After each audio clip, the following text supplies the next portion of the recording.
Hello friends, welcome to home food zone. எனக்கு இந்த வீடியோவில் ரொம்ப சிம்பிளாக ஈஸியாக சட்டுன்னு செய்யக்கூடிய ஒரு ஸ்வீட் ரெசிபி எப்படி செஞ்சதை பார்க்கலாம். இது செய்கிறதுக்கு ஒரு குக்கர் எடுத்துக்கோங்க. அதில் வந்து 200 கிராம் அளவுக்கு பூசணிக்காய் வந்து இந்த மாதிரி தோலை எடுத்துகிட்டு க்யூப்ஸாக கட் பண்ணி எடுத்துக்கோங்க. இப்போ இதில் 1.5 கப் அளவுக்கு தண்ணி ஊற்றிக்கலாம். இது கூட 1/2 கப் அளவுக்கு ஜவ்வரிசி எடுத்துக்கணும். ஜவ்வரிசி வந்து மாவு ஜவ்வரிசி சேர்க்கணும். மாவு ஜவ்வரிசி இல்லைன்னா நைலான் ஜவ்வரிசிவே லேசாக பேனில் போட்டு நல்லா மொறு பார்க்குற வரைக்கும் வறுத்துட்டு சேர்த்துக்கோங்க. ஜவ்வரிசி சேர்த்து நல்லா வந்து கலந்து விட்டுக்கலாம். இப்போ வந்து நம்ம அதை வேக வைக்கிறதுக்காக குக்கரை மூடி வச்சுட்டு ஹை ஃப்ளேமில் 1 விசில், லோ ஃப்ளேமில் 2 விசில் விட்டு எடுத்துக்கலாம். பூசணிக்காவும் ஜவ்வரிசி நல்லா வெந்ததுக்கப்புறமா திறந்து பார்க்கலாம். கரெக்டாக 3 விசில் வந்ததுக்கப்புறம் திறந்து பார்த்திங்கன்னா நல்லா கரெக்டாக வெந்திருக்கும். பூசணிக்காவை நல்லா மசிச்சுக்கலாம். ரொம்ப கூழ் மாதிரி ஆக்கிடாமல் 1-2 அந்த மாதிரி மேஷ் பண்ணி விட்டுக்கோங்க. அங்கங்கே வந்து பூசணிக்காய் இருக்கிறது தெரியணும், அந்த மாதிரி மசிச்சுக்கலாம். நல்லா மசிச்சாச்சு. இப்போ இது கூட சேர்க்கறதுக்காக வந்து 250 ml அளவுக்கு நல்லா கெட்டியான பால் எடுத்துக்கோங்க. பால் சேர்த்து நல்லா ஒரு தடவை மிக்ஸ் பண்ணி விட்டுக்கலாம். அந்த பால்லையே இது ரெண்டுமே வந்து நல்லா கொஞ்சம் நேரம் கொதிக்க விடலாம். ஒரு 5 நிமிஷத்துக்கு சிம்லேயே வச்சு நல்லா கொதிக்க விடுங்க. எவ்வளோக்கு எவ்வளோ பாலில் நல்லா கொதிக்க விடுறோமோ அந்த அளவுக்கு டேஸ்ட் ரொம்ப நல்லாயிருக்கும். நடுவில் இந்த மாதிரி கிளறி விட்டுக்கோங்க. பார்த்திங்கன்னா பால்லையே ஒரு 4-5 நிமிஷம் வந்து நல்லாவே கொதிச்சிருக்கு. இந்த ஸ்டேஜில் இனிப்புக்காக வந்து 1/2 கப் அளவுக்கு சர்க்கரை சேர்த்துக்கலாம்.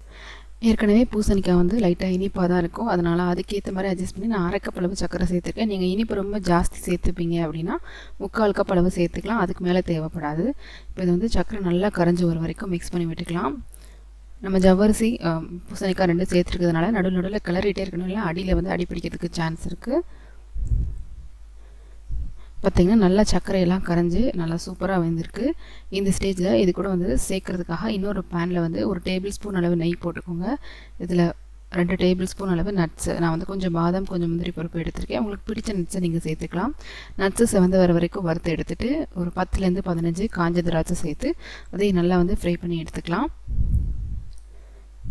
நல்லா திராட்சை நல்லா உப்பி வந்ததும் இதை அப்படியே எடுத்துடலாம், தனியாக எடுத்து வச்சிடலாம். இப்போ இதே பேன்லேயே வந்து 2 டேபிள் ஸ்பூன் அளவுக்கு தேங்காய் எடுத்துக்கோங்க. தேங்காய் நல்லா பொடிசாக துருவி சேர்த்துக்கோங்க, இல்லைனா மிக்சியில் அரைச்சி கூட நீங்கள் எடுத்துக்கலாம். இப்போ இந்த துருவின தேங்காவை லேசாக பச்சை வாசனை போகிற வரைக்கும், அதாவது இந்த ஈரப்பதம் போகிற வரைக்கும் லேசாக அந்த பேனில் போட்டு வறுத்துக்கலாம். பார்த்திங்கன்னா நல்லா தேங்காய் வறுபட்டுருக்கு. நம்ம வறுத்த அந்த தேங்காய் கூடவே நம்ம வறுத்த நட்ஸ் எல்லாத்தையுமே நம்ம ஏற்கனவே கொதிக்க வச்சுட்டு அந்த பாயாசத்தோடய சேர்த்துக்கலாம். இதில் நம்ம ஏலக்காய் பொடி போடக்கூடாது, பூசணிக்காய் சேர்த்துருக்கிறதுனால அதோட ஃப்ளேவர் தான் இருக்கணும். ஏலக்காய் பொடி போட்டிங்கன்னா உங்களுக்கு டேஸ்ட்டே மாறிடும், அதனால் போடாதீங்க.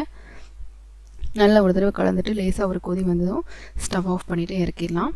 நல்ல சூப்பரான சிம்பிளான ஒரு ரெசிபியாக இருக்கும். வழக்கமாக நம்ம செய்கிற பாயசத்தை விட நல்ல டிஃப்ரெண்ட்டாகவும் இருக்கும். குழந்தைங்களுக்கு கூட ரொம்ப பிடிக்கும். கண்டிப்பாக இதே மாதிரி நீங்களும் செஞ்சு பாருங்கள். இந்த ரெசிபி உங்களுக்கு பிடிச்சிருந்ததுன்னா லைக் பண்ணுங்கள், ஷேர் பண்ணுங்கள், கமெண்ட் பண்ணுங்கள். கண்டிப்பாக ஹோம் ஃபுட் ஜோனுக்கு சப்ஸ்கிரைப் பண்ண மறக்காதீங்க. நாளைக்கு இதே மாதிரி நல்ல ரெசிபியோட உங்களை வந்து மீட் பண்ணுறேன். அது வரைக்கும் பாய்.